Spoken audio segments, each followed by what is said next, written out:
Paz do Senhor a todos, quanto esta palavra de Deus chegar.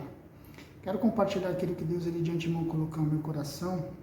Antes disso, eu quero lembrar o seguinte: muitas pessoas às vezes correm atrás de pessoas, profetas, para terem uma profecia, uma resposta de Deus, e as pessoas esquecem que a palavra de Deus, a Bíblia Sagrada, ela já está contida, a palavra do Senhor, em muitas profecias. E você pode ouvir Deus falando com você quando você lê a palavra de Deus, quando você escuta a palavra de Deus. Lembrando que a fé vem pelo ouvir e ouvir a palavra de Deus. A palavra de Deus ela é mais penetrante do que qualquer espada de dois gumes. Ela penetra entre a divisão da alma e do espírito, entre as juntas e medulas, e ela é apta para discernir os pensamentos e as intenções do coração. E eu tenho certeza que assim como Deus falou comigo, através dessa palavra, eu quero e peço ao Espírito Santo de Deus que viaje, se for possível, pelo mundo inteiro e atinja onde eu não posso atingir, onde homens e mulheres neste mundo não podem atingir. Que Deus ele possa profundamente falar ao seu coração, te consolar, te exortar e edificar a sua vida em nome de Jesus Cristo. Preste bem atenção.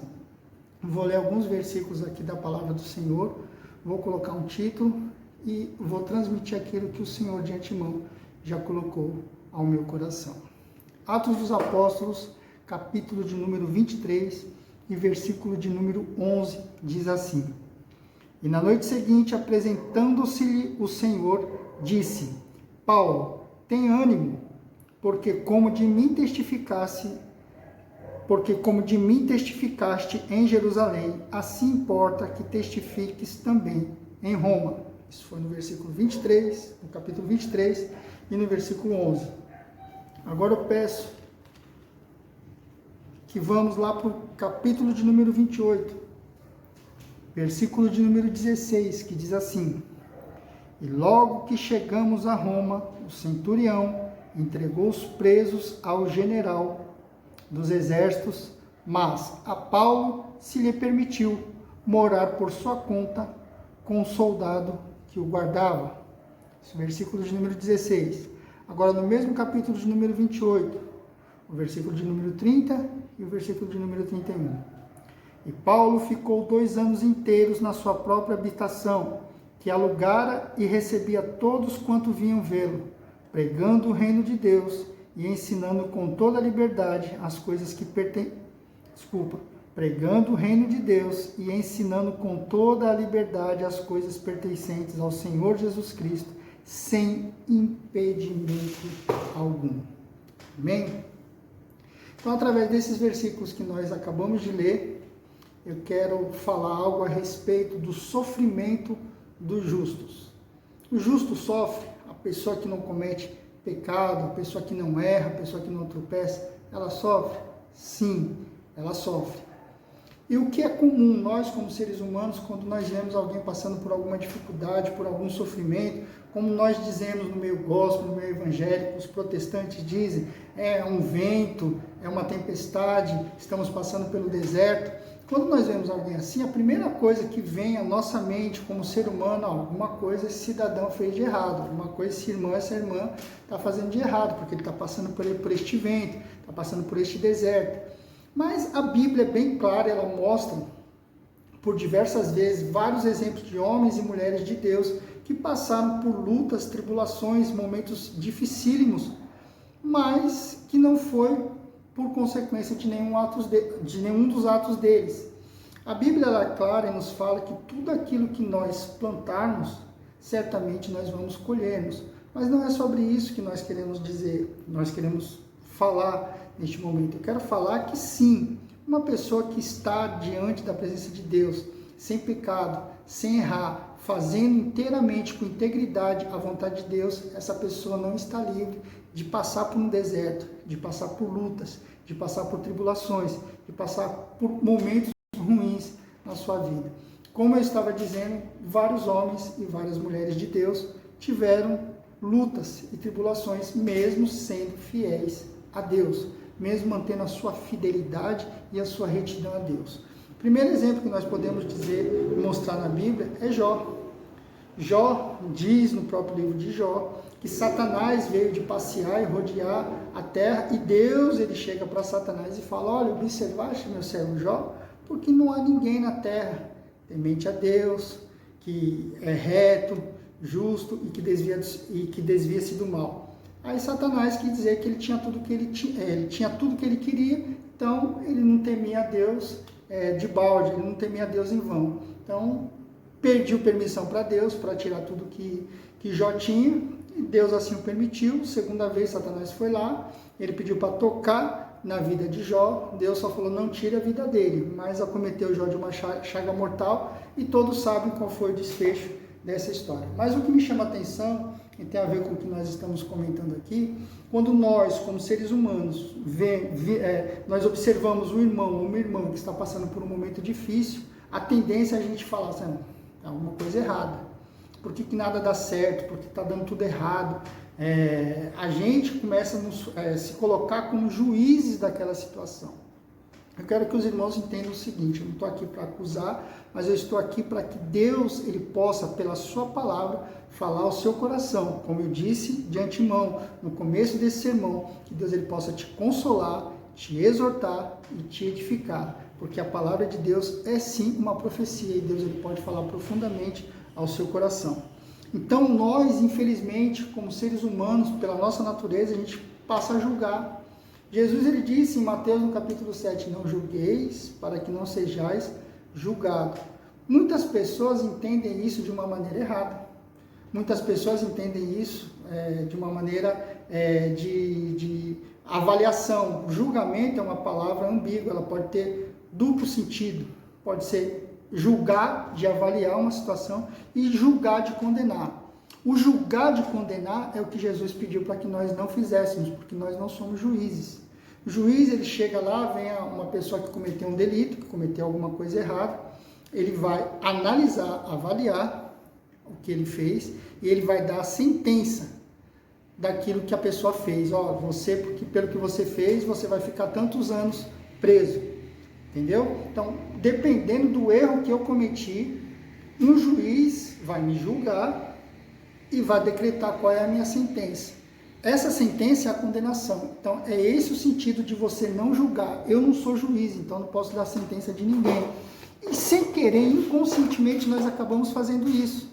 A gente chega na vida de um irmão ou de uma irmã que está passando por algum tipo de dificuldade, deve estar passando isso por causa disso. Ou seja, eu estou dando a sentença da pessoa. Olha, ele deve estar passando por determinada situação porque ele não fez isso, ou ele fez aquilo outro.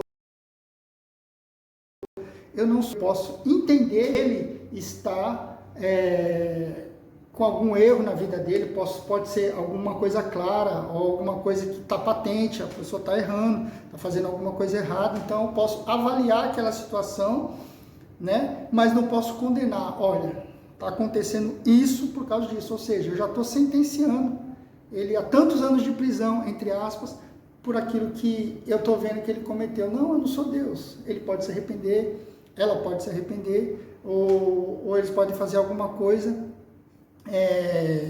se arrepender, pedir perdão a Deus e serem perdoados por aquilo. Claro que todo pecado, todo erro traz uma consequência, mas aí já é com a pessoa e com Deus. Não somos nós que vamos falar qual a consequência que aquele pecado, que aquele erro vai trazer. E é isso que eu estou querendo trazer aqui. E isso é muito interessante porque na Bíblia também aconteceu isso. O próprio Jó, conforme nós estávamos falando, ele foi acometido de uma chaga mortal. Primeiro ele perdeu tudo que ele tinha, foi acometido de uma chaga mortal, e os amigos de Jó ficaram ali com ele alguns dias calados, não falaram nada, mas quando eles começaram a falar, começaram a tentar entender por que ele estava passando por aquilo. Olha, você fez alguma coisa errada, olha, você deve ter desagradado a Deus por algum motivo, porque não é possível que um homem como você venha a sofrer tudo isso que você está sofrendo. E nós somos assim, infelizmente. E como já disse em Mateus capítulo 7, Jesus ele pede para que a gente não condene ninguém por aquilo que nós não sabemos, não foi revelado para a gente. Não está patente às vezes a gente vê a vida de um irmão como o Jó, que não fez nada de errado, mas está passando por aquilo, eu não posso ficar, não, é por causa disso, é por causa daquilo, deve ser por causa disso, deve ser por causa daquilo. Nós não somos juízes, nós somos irmãos, nós temos que dar apoio, nós temos que ir lá e tentar levantar aquele irmão, aquela irmã que está passando por algum momento difícil e algum momento de dificuldade. Agora prestem atenção, além de Jó, existe também um homem, um jovem chamado José. Ele não fez nada de errado, ele não tinha um coração ruim, muito pelo contrário, Deus, ele profetizou para aquele jovem em sonhos que o sol, a lua e 11 estrelas iriam se prostrar perante ele. Deus, ele profetizou em sonhos para aquele jovem que os feixes dos seus irmãos iriam se curvar perante o feixe dele. Agora prestem atenção, por isso e por outras coisas, porque o pai dele, Jacó, fez uma túnica de várias cores para ele, e a Bíblia fala que ele o amava, Jacó amava José, os irmãos dele odiavam ele. E ainda por cima ele contava esse tipo de sonho, que eram sonhos proféticos, era uma profecia de Deus para a vida de José. E José, ele foi um dia lá levar o alimento ali para os seus irmãos, a pedido do seu pai Jacó, e quando ele foi chegando perto dos seus irmãos, eles avistaram José de longe e falaram: lá vem o sonhador mau, vamos matá-lo e vejamos o que será feito dos seus sonhos. Os sonhos não eram de José, os sonhos eram de Deus para a vida de José. E mal sabiam aqueles irmãos de José que eles estavam cometendo um erro muito grande. Mesma coisa, irmãos, é na nossa vida. José não fez nada de errado, mas pela maldade dos próprios irmãos dele, ele teve que passar por toda aquela situação. Eles não mataram José, colocaram José numa cova, venderam José para os mercadores, eles levaram José para o Egito, ele foi escravo na casa de Potifar, depois ele foi acusado injustamente de ter tentado abusar da mulher de Potifar, ele foi preso no cárcere do rei, e ali ele ficou por algum tempo. Mas em todos esses momentos, a Bíblia deixa bem claro, Deus, ele estava com José. E eu quero que você entenda que, às vezes, você está passando por um deserto, por situações difíceis, que você não entende por que fulano, ciclano, até mesmo seus parentes, seus familiares, seus irmãos, estão contra você. E você não entende o porquê que está acontecendo isso ou aquilo. E as pessoas que não conhecem a sua vida, não sabem os frutos que você dá, não sabem a sua intimidade com Deus, não sabem quais são os sonhos de Deus para a sua vida, começam a querer te julgar, começam a querer falar que isso está acontecendo, deve ser por causa disso ou daquilo. Fica tranquilo, porque assim como Deus ele prometeu na vida de José, assim como Deus deve ter prometido na sua vida também, as coisas que ele prometeu para você, os sonhos de Deus para a sua vida, eles vão se cumprir, queiram as pessoas ou não, estejam as coisas dando certo ou errado na sua vida, as coisas que Deus ele prometeu, elas vão se cumprir. E as coisas se cumpriram na vida de José. Todos nós sabemos que na história de José, ele foi um governador de todo, não só de todo o Egito, mas do mundo inteiro daquela época. E Deus ele usou ele para poder prover alimento para toda aquele mundo, o mundo daquela época, né? Todos os povos ali que existiam naquela época, todos eles iam comprar do Egito, porque através de José, Deus ele trouxe a provisão.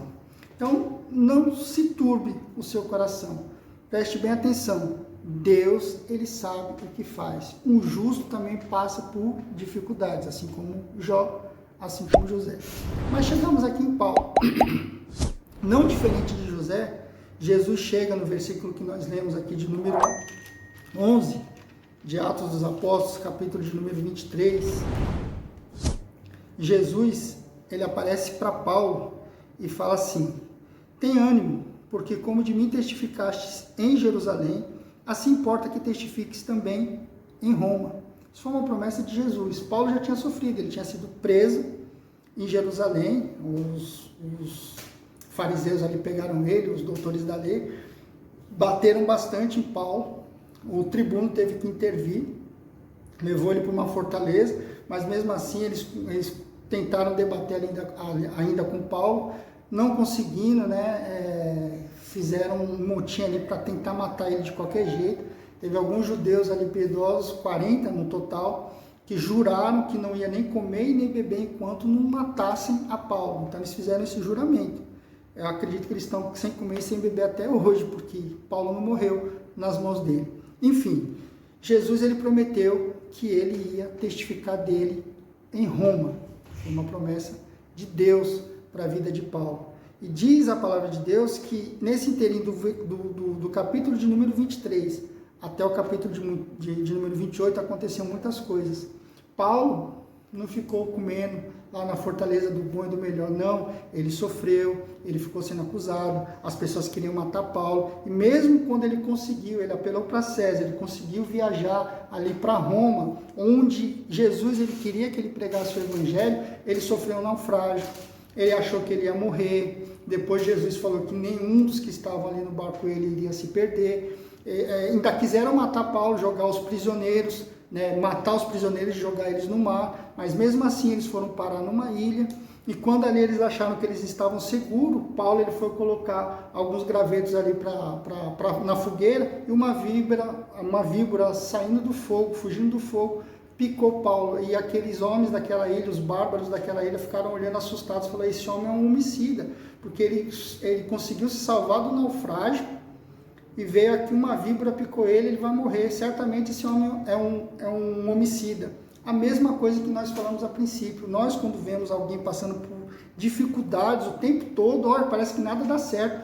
Paulo acabou de sair de um naufrágio, já tinha sofrido barbaridade, só do capítulo 23 ao capítulo de número 28. Olha quantas coisas ele sofreu, um homem que estava fazendo a vontade de Deus, ele não estava fazendo nada de errado. Então, quando aqueles homens que não conheciam a vida de Paulo, não conheciam a trajetória de Paulo, olharam que aquilo estava acontecendo, ele acabou de conseguir sair dessa tribulação aí do naufrágio, agora uma víbora venenosa vai picar ele. Esse homem certamente é um homicida, ele tem que morrer mesmo, porque ele deve ter matado muita gente.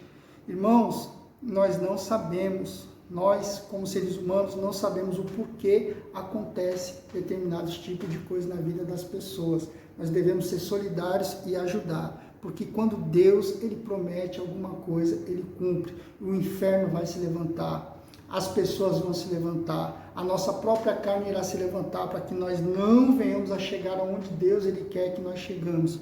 Mas diz a palavra de Deus, nos últimos versículos que nós lemos, no capítulo de número 28, que depois de ter passado por todas aquelas tribulações, versículo 16, e logo chegando a Roma, o centurião entregou os presos ao general dos exércitos, mas a Paulo se lhe permitiu morar por sua conta com o soldado que o guardava. No versículo 30 e 31, e Paulo ficou 2 anos inteiros na sua própria habitação, que alugara, e recebia todos quantos vinham vê-lo, pregando o reino de Deus e ensinando com toda a liberdade as coisas pertencentes ao Senhor Jesus Cristo, sem impedimento algum. Até Paulo chegar no capítulo 28, no versículo 30 e 31, ele sofreu muito. Aqueles bárbaros que não conheciam ele, achou que ele era um homicida. Muitas pessoas que não conheciam o testemunho de Paulo, achavam que ele deveria realmente morrer. É possível que todo mundo quer matar um homem que não está fazendo nada de errado, mas não. E infelizmente isso acontece na vida de muitos homens de Deus e de muitas mulheres de Deus. Mas eu venho aqui trazer uma palavra profética para a sua vida. Aquilo que Deus ele prometeu na sua vida, aquilo que Jesus ele prometeu na sua vida, vai se cumprir. Queira o inferno queira ele não queira. Queira as pessoas que te arrodeiam queiram ou não queiram. Queiram que os seus parentes, os seus familiares queiram ou não queiram, vai acontecer. Porque aquele que prometeu, ele é fiel para cumprir. Amém? Fique com essa palavra, que Deus possa continuar te abençoando poderosamente em nome de Jesus Cristo. Amém.